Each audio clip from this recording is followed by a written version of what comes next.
Kosinski not only lost her savings, she lost her job. Disco today filed for Chapter 11 bankruptcy protection, including another 200 job cuts, or joined a who's who list of corporate bankruptcies for 2000. The day I got laid off, I lost it.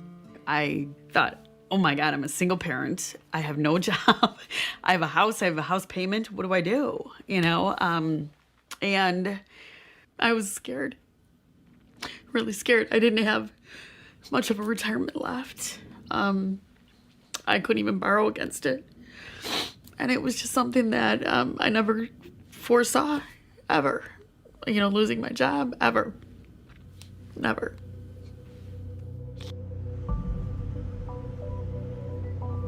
The worst was yet to come. Concerns about shaky home mortgages are triggering fears of a financial meltdown. Talk about the speed with which we are watching. 8 years later, savers were hit again. Oil and the mortgage market is far from over. This is volatility we haven't seen, of course, since way before you and I were born. More trouble ahead for the nation. When the housing bubble turned into the crash of 2008, it put retirement even further out of reach. Economic turmoil of recent years is putting a comfortable retirement at risk for many Americans. It was like, holy smokes, how do you stop the bleeding? The reality of what you've lost is huge. Right. I mean, not only have you now lost half of your 401k, but your house is not worth anything anymore either. So anything that you thought you were going to have there is gone, and now half of your 401k is gone. You know, if it took 13 years to accumulate $80,000 and 1 year to lose half of that, and then try to get that back in another 13 years and only be at the $80,000 that you were 13 years ago, you know, the math doesn't work. Woo! You got to think about that, man. And they said from the housing crash. So you got to think, the housing crash caused your money to fall? Yeah, because you're putting your money into the stock market system. The 401k allows you to put your money into these systems, and those systems can go up and they also can go down, which will affect your savings. But people ain't telling you that. You know, I remember signing up and everybody keeps saying, yeah, man, you know, mines keep going up. Okay, well, when does it go down? You know what I mean? I remember having these questions, but I didn't really have any answers back then, or nobody to tell me answers.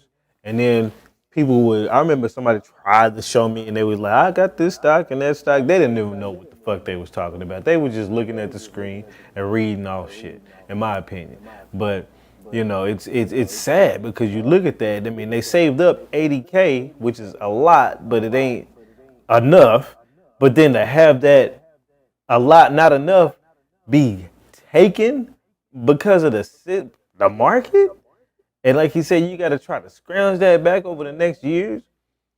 I mean, and he probably accumulated that in his better years, his more virile and physical ability, the years he had the most physical ability to be able to be out there pushing labor to make that money. I can't talk today. So it's a grim reality. And people are not understanding. Not only is it hard to save, not only do you have to save a lot, but there's systems in place like the 401k, which can make it even harder at times. And you never know when it's going to happen to make that. And let's say they foresaw it happening. Let's say they say, man, you know, I think the market is about to crash. Let me pull my money. Then you got a penalty just to take it out. So you have to leave it in there and let it get played with. That's insane. You know what I'm saying? And when you have about 30 to 40 years that you have to do this, America has proven time and time again that motherfucker is going to crash. Okay? Multiple crashes in my own lifetime. So, damn, what do you do? What do you do? We'll talk about that. Let's move a little bit further. Actually, it's about to come up on it. Debbie Skosinski was already in a hole with next to nothing to cushion the blow of a second shock. And now her house was worth less than the loan she owed the bank. You know, there's some days where it's like, you just want to go scream, you know, in the backyard and just scream because You have your choice. Do you pay this or do you pay this? Her bills were piling up. She did what a quarter of Americans have done.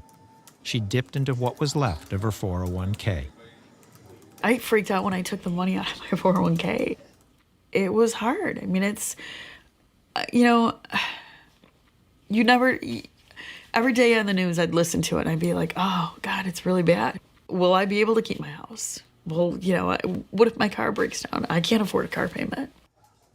It just can't be this hard to make money. I can't. You know, you hear these big companies with these people taking these huge bonuses. You're thinking, well, what happened to the average Joe? They just don't care. They've made their money already. Growing outrage over those bonuses. The year the markets crashed, Wall Street doled out $18 billion in bonuses. The latest bonus bombshell is sending shockwaves across Washington.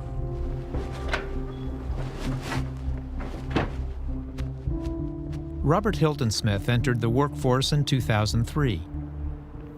He taught for a bit, worked at a coffee shop, and then went to grad school, where he ran up $40,000 in student loans.